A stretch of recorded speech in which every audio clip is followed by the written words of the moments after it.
Jumping into Risk of Rain was like my first day at school. Everyone thought, wow, this kid's not going to make it too far. And they were right. Risk of Rain 2 claps your ass like no other game. Thankfully, I love getting my ass clapped. I'll try and demonstrate why this game is great in 20 seconds. You start off like this, meandering through a nice low poly landscape with a little Zelda gremlin coming at you occasionally. But then, after you've strapped a guitar to your back and a teddy bear to your waist, some meat, a rocket launcher, Red Bull, lollipops, fucking sick shades, gasoline, heroin, slugs, and anything else those kleptomaniac hands can get a hold of, things end up like this.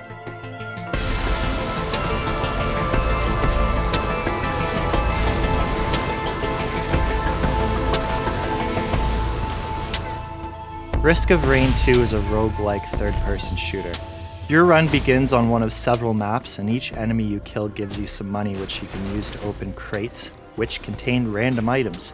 These items come in all sorts of interesting flavors but boil down to buffs to movement, health, and attack, all of which are important in their own way.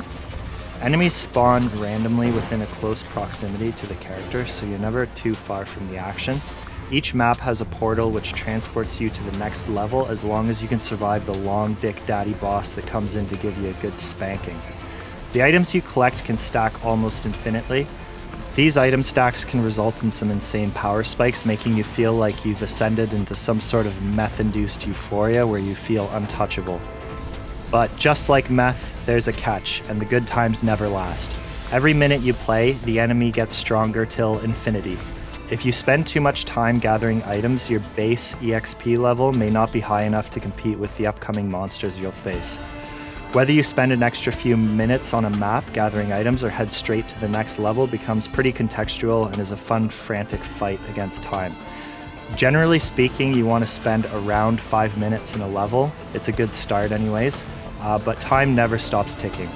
Also, just like meth, you'll inevitably die so hard that you can't wait to try again. There is an end game in Risk of Rain 2, but also the option to keep the loop going, sending you back to the first level with your gear and the difficulty staying the same. If this sounds boring, just bear witness to this.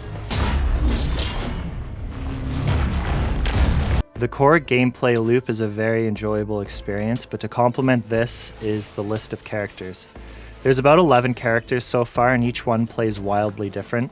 It's unlike any other game I've experienced as far as character variety. Not only are their attack styles different, but how each one navigates the play space and handles monster management requires you to spend time learning their nuances, which becomes incredibly rewarding. I played the Mercenary probably 10 times before things started to click and I could get past the second level.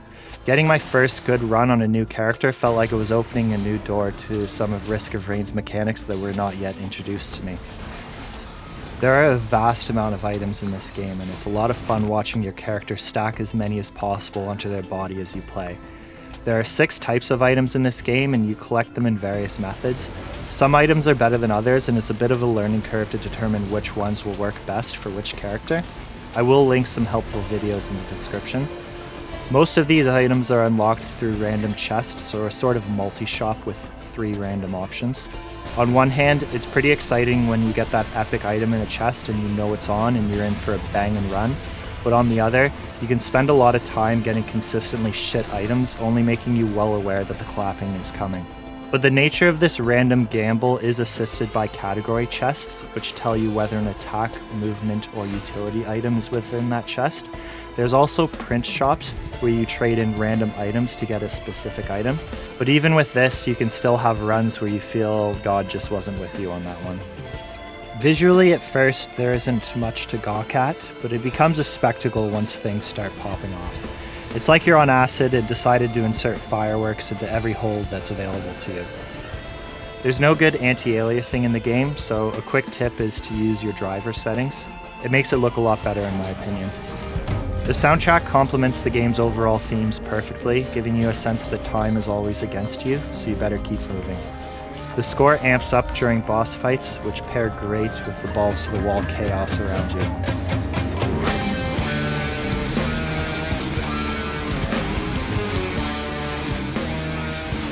Risk of Rain 2 does have multiplayer, and it's as crazy as you might guess. I only just started multiplayer, so I can't speak too much on it other than I've been really enjoying it and it makes my graphics card want to cry. The more I play Risk of Rain 2, the more I love it. If you could tell, I still haven't beaten the endgame, but it's still hands down one of my favorite games to come out in the last few years, and I highly recommend it. For $30, if any of this has sparked your interest, then purchasing it is a no-brainer, and it's worth the investment to learn how to play it. 5 stars.